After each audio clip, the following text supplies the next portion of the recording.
Welcome back to GearUpWindows YouTube channel.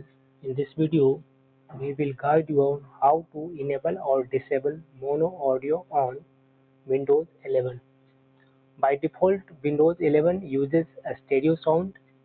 That means output will come from left and right both channels. However, if you have difficulty hearing through a stereo, then you can enable mono audio or mono sound on Windows 11. For that, you need to open Settings app. So just press Windows plus I key on the keyboard or right click on this one Start button and select here Settings to open the Settings app.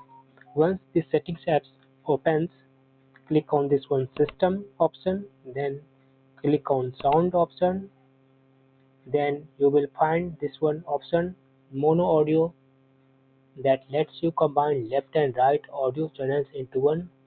Just turn on this one toggle switch to enable, or again clicking on this one will disable mono audio and it will automatically start a stereo audio on your Windows 11 PC.